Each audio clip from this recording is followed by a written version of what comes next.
नमस्कार। आप सुन रहे हैं द बॉलीवुड रेडियो और मैं हूं आपके साथ आकाश। दोस्तों, आज के इस पॉडकास्ट में राजेश खन्ना की एक ऐसी फिल्म की बात होगी जो सुपर फ्लॉप कही गई। फिल्म शम्मी कपूर की है और लेकिन राजेश खन्ना के हिस्से की ये फिल्म, हिस्से की इसलिए क्योंकि राजेश खन्ना का जो दौर था उस सुनहरे दौर की ढलान पर यह फिल्म आई थी। यानी कि जब अचानक से उनका करियर यूं कहा गया कि अब सरकने लगा है, कामयाबी मुट्ठी में रेत की तरह सरक रही है। शम्मी कपूर का नाम सुनते ही सबसे पहली चीज जो दिमाग में आती है वो है जंगली से उनका मशहूर गाना याहू। याहू चाहे कोई मुझे जंगली कहे। और उसके बाद 60 के दशक की कुछ बेहतरीन मनोरंजक फिल्मों में उनके यादगार डांस मूव्स और अभिनय शैली। शमशेर राज कपूर उर्फ शम्मी कपूर के बारे में बहुत कम लोग जानते हैं और याद करते हैं कि उन्होंने 70 के दशक में अपने बड़े भाई राज कपूर की तरह निर्देशन में हाथ आजमाया था। जब उनके लिए प्रमुख भूमिकाएं कम होने लगी, लीड रोल कम होने लगे, शरीर बढ़ने लगा और वो एक तरीके से सीनियर एक्टर की कतार में शामिल तो हो गए थे लेकिन मानने को तैयार नहीं थे। वो भूमिकाएं जिनमें उन्होंने फाइनली 80 के दशक में उत्कृष्टता हासिल की, उन्होंने केवल 2 फिल्में निर्देशित की और उन्हें अपनी पहली फिल्म बनाने में मजा आया, लेकिन दूसरी फिल्म का निर्देशन करने का अनुभव उन्हें इतना पसंद नहीं आया और उन्होंने निर्देशन करना ही इस फिल्म के बाद छोड़ दिया। पहली फिल्म थी, बहुत विवादित फिल्म थी, मनोरंजन, और ये इरमा लाडूस पर आधारित थी जो 11 जनवरी साल 1974 को रिलीज हुई थी। ये फिल्म एक रेड लाइट एरिया के बारे में आधारित कॉमेडी फिल्म थी जिसमें संजीव कुमार ने एक ईमानदार हवलदार की भूमिका निभाई थी और जीनत अमान ने एक वेश्या की। सोने का दिल और जोश से भरा शरीर शम्मी कपूर मूल रूप से 60 के दशक में फिल्म बनाना चाहते थे और हवलदार की भूमिका खुद करना चाहते थे, लेकिन उन्हें लगा कि एक युवा अभिनेता के रूप में उनके दिन बीत चुके हैं। 70 के दशक की शुरुआत में जब उन्होंने फिल्म के लिए कास्टिंग शुरू की तो उन्होंने एक समुदाय के दिल में कैफे के मालिक की एक बहुत छोटी लेकिन महत्वपूर्ण भूमिका निभाई, जो एक अलग तरह की फिल्म बनाने का एक साहसी प्रयोग था। फिल्म लेकिन 70 के दशक के लिए थोड़ी अलग थी और बॉक्स ऑफिस पर अच्छा प्रदर्शन नहीं कर पाई और सालों से ये एक पंथ क्लासिक बन गई। लेकिन हमें शम्मी कपूर के फिल्म निर्माण की शैली की एक और झलक मिलती है राजेश खन्ना के साथ।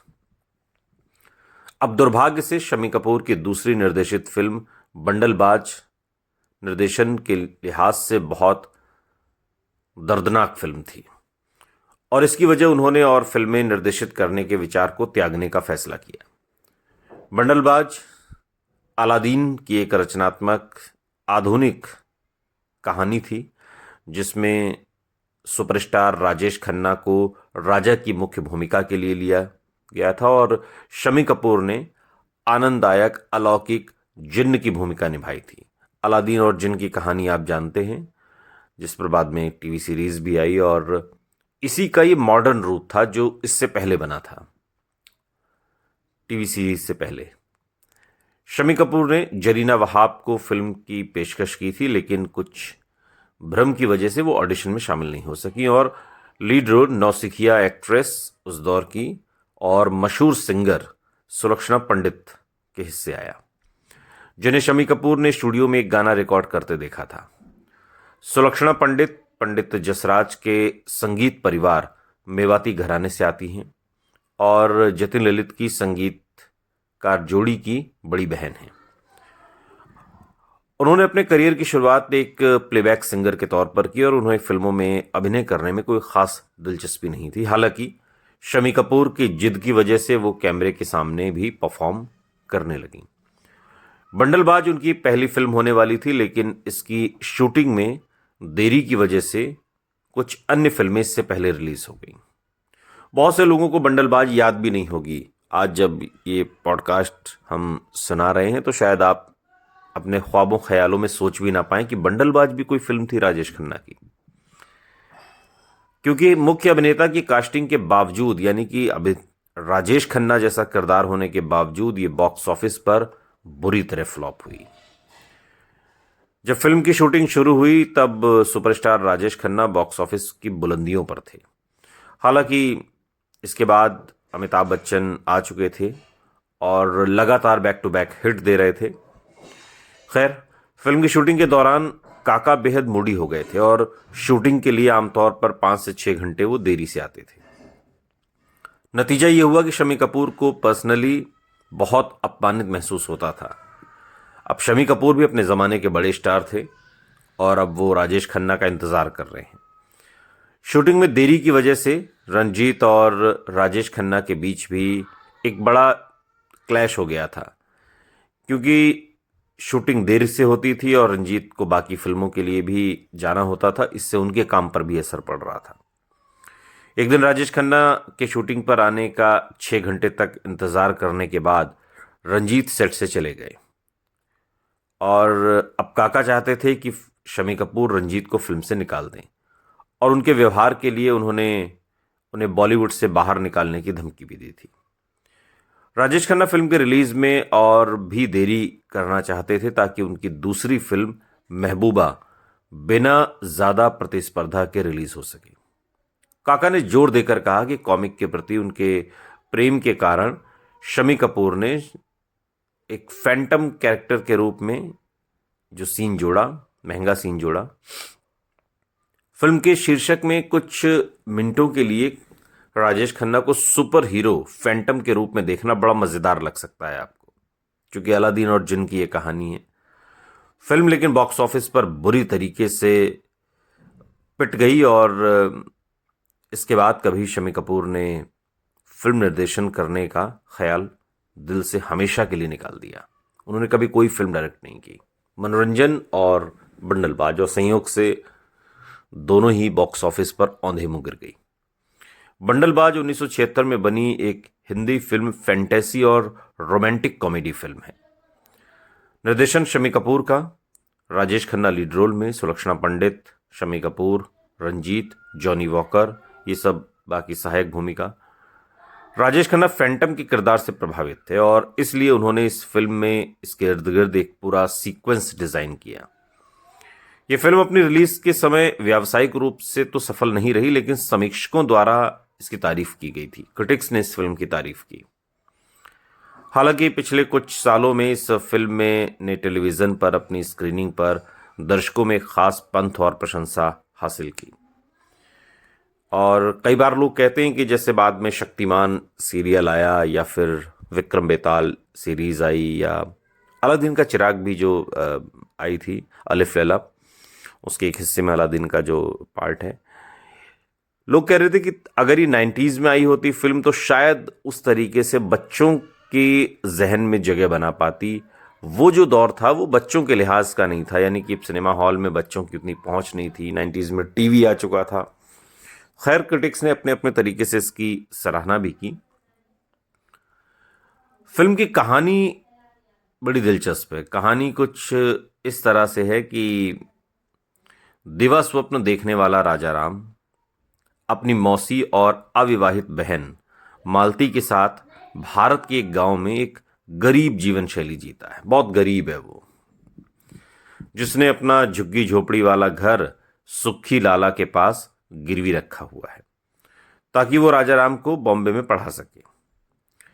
राजा राम अपनी प्रेमिका निशा शर्मा से शादी करने के लिए अमीर होने का दिखावा करता है, जो उसके पिता को बहुत परेशान करता है, जो उसकी शादी एक बॉक्सर रंजीत गुप्ता से करवाना चाहते हैं। कहानी शुरू होती है कॉलेज से, जहां राजा यानी कि राजेश खन्ना एक गरीब छात्र बड़ा बनने, अमीर बनने और अपने सच्चे प्यार निशा यानी कि सुलक्षणा पंडित को पाने का सपना देखता है। लेकिन उसके प्यार का प्रतिद्वंदी रंजीत, जिसके किरदार में रंजीत हैं, विलेन रंजीत, कक्षा का गुंडा है, धोखेबाज है, लेकिन रंजीत के पिता और निशा के पिता दोनों करीबी दोस्त हैं और चाहते हैं कि उनके बच्चे आफ्टर ग्रेजुएशन शादी कर लें। राजा का रूममेट और उसका सबसे अच्छा दोस्त गोपाल, जिसके किरदार में असरानी है, वो भी गरीब है। उसकी परिस्थितियों की सच्चाई जानता है, लेकिन राजा ने बाकी सभी को ये विश्वास दिलाकर मूर्ख बनाया है कि उसके पास बहुत दौलत है, वो एक अमीर पिता की संतान है। राजा राम को आर्ट्स में डिग्री मिलने के बाद वो घर लौटता है और कर्ज के बारे में जब उसे पता चलता है तो वो काम खोजने का प्रयास करता है। सुखी लाला के साथ मजदूर के रूप में काम करता है, लेकिन जब वो काम में ढिलाई बरतता है तो उसकी पिटाई भी होती है। अब राजा राम वापस बॉम्बे लौटता है, सुलेमान से मिलता है और कुछ पैसे लेकर घरों से कचरा इकट्ठा करना शुरू कर देता है, जो भी ये बोतल है या जो भी चीजें हैं। जब वो अपने गांव लौटता है तो उसे पता चलता है कि उसकी बहन मालती, जिसके किरदार में फरीदा जलाल हैं, और उसकी मौसी, जिसके किरदार में ललिता पवार हैं, उनको स्थानीय साहूकार द्वारा राजा की शिक्षा के लिए उधार दिए गए पैसे चुकाने के लिए परेशान किया जा रहा है, या वो मालती को उससे शादी करने के लिए मजबूर करेगा। अब राजा उनके बलिदानों से अभिभूत है। वो काम खोजने के लिए बंबई लौटता है ताकि वो घर पैसे भेज सके, और उधर सुलेमान यानी जॉनी वॉकर, जिसके किरदार में है, सुलेमान से उसकी दोस्ती हो जाती है, जो रिसाइकलिंग के लिए बोतलें और बक्से खरीदता है और राजा को ये काम सिखा देता है। राजा पैसे कमाना शुरू कर देता है और कुछ पैसे वो गांव भी भेजता है। फिर गोपाल से वो फिर मिलता है, लेकिन निशा से संपर्क नहीं करता क्योंकि वो उससे प्रेम करने के लिए बहुत गरीब है, ये उसे एहसास है। जब वो उससे मिलता है तो वो एक नए साल की पूर्व संध्या पर एक पार्टी में जा रही होती है, 31st नाइट में, और सोचती है कि उसकी बोतल विक्रेता की पोशाक ही उसकी पोशाक है। वो उसे अपने साथ खींच लेती है, जहां उसे फिर से रंजीत द्वारा सताया जाता है और उसे अपने और निशा के बीच की खाई का एहसास होता है। वो चुपचाप वहां से निकल जाता है और दुखी और दिल टूटा हुआ घर लौटता है। एक दिन वो बोतलों की एक बोरी देखता है और उसे दरवाजे पर फेंक देता है। एक टूटी हुई बोतल बाहर लुढ़कती है और उसमें से गुलाबी धुएं का एक बड़ा गुबार निकलता है, जादुई शक्तियों वाला 20,000 साल पुराना जिन्न बाहर आता है। वो बोतलों की अपनी बोरी लेता है और जैसे ही धुआं साफ होता है, एक जिन्न, जिसके किरदार में शम्मी कपूर है, भारी भरकम शरीर, प्रकट होता है। इस जिन्न को 20,000 साल पहले उसके शैतानी स्वभाव से तंग आए एक चचा ने बोतल में कैद कर लिया था। उसने अपने उद्धारकर्ता की पूरे 1 साल तक सेवा करने की शपथ ली और चाहे राजा चाहे या न चाहे इस शपथ को पूरा करने जा रहा है। अराजकता फैल जाती है। चाहे वो कितनी भी कोशिश कर ले, जिन्न बेचारे राजा के लिए परेशानी खड़ी कर देता है। राजा राम इस जिन्न से कोई लेना देना नहीं रखना चाहता। सुलेमान जिन्न को निशा के बारे में बताता है और उन्हें साथ लाने की कोशिश करता है, लेकिन निशा के पिता उसकी शादी रंजीत से करवाने पर अड़े रहते हैं। राजा की चाची मालती को साहूकार के रास्ते से हटाने के लिए गांव से उसके पास भेजती है और वो उसकी शादी गोपाल से करवा देता है। इस बीच निशा और उसके पिता रंजीत को लेकर झगड़ते हैं। निशा राजा से शादी करना चाहती है, और चाहे वो कितना भी गरीब क्यों ना हो। जब रंजीत और उसके कुछ दोस्त राजा को सचमुच मारने की कोशिश करते हैं तो उसे उड़ाने वाली कार में उसे जिन्न द्वारा बचा लिया जाता है। खुद से खुश होकर जिन्न राजा को रंजीत से बचाने के लिए एक अंगूठी देता है। अंगूठी को उंगली पर घुमाने पर अंडरवर्ल्ड से एक राक्षस आता है जो आग उगलता है और जुम जुम बह का जाप करता है। राजा एक जिन्न को संभाल नहीं पाता, अब 2-2 हो गए। वो एक अंगूठी निकालकर उस अंगूठी को फेंक देता है। रंजीत ये सब देखकर उसके जाने के बाद उसे वापस ले लेता है। रंजीत पर गुंडों का एक समूह बकाया है जो उनका पैसा लेने आता है और उसकी योजना निशा से शादी करने और फिर उन्हें चुकाने की है। वो राक्षस से मदद मांगता है और उसे राजा जैसा दिखने के लिए कहता है। और इसके विपरीत निशा मूर्ख नहीं बनती, क्योंकि रंजीत ने अपनी आवाज और अपने तौर तरीके नहीं बदले।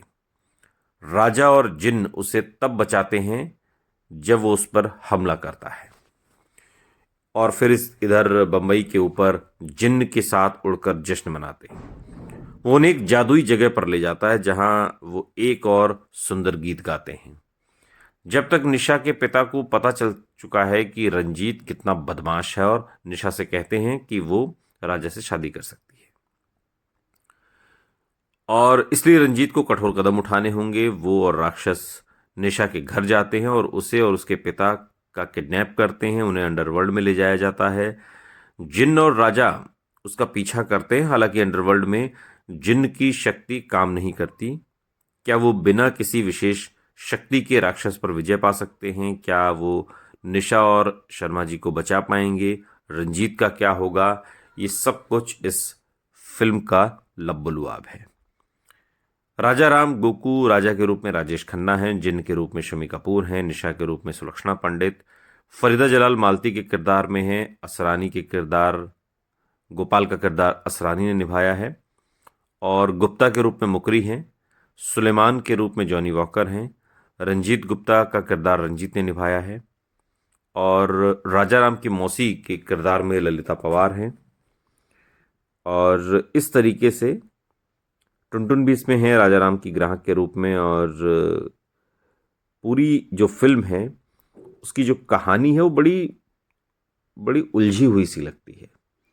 इतना अच्छा विषय अगर आप अलादीन और के चिराग और जिन्न तक ही रखें तो कितनी सुंदर कहानी है। बात के दिनों में जब ये टीवी सीरीज में आई तो लोगों ने इसे कितना पसंद किया, लेकिन ये फिल्म न जाने किस तरीके से रची बसी गई, किस तरीके से इसको बुना गया, ये लोगों को बहुत बोर कर गई। हालांकि इस फिल्म के सभी गीत मजरू सुल्तानपुरी ने लिखे, जैसे रुक मेरी जान किशोर कुमार का गाया, या किशोर कुमार और लता मंगेशकर का बेमौसम बहार के, या क्या हुआ यारों किशोर कुमार और आशा भोसले का। मोहम्मद रफ़ी ने भी गाना गाया इसमें, मोहम्मद रफ़ी लता मंगेशकर का नगमा हमारा। लेकिन इन तमाम चीज़ों के बावजूद ये फिल्म सुपर डुपर फ्लॉप हो गई, बिल्कुल फ्लॉप, यानी बंडलबाज, बिल्कुल बंडलबाज निकली। सुनते रहिए द बॉलीवुड रेडियो, सुनता है सारा इंडिया।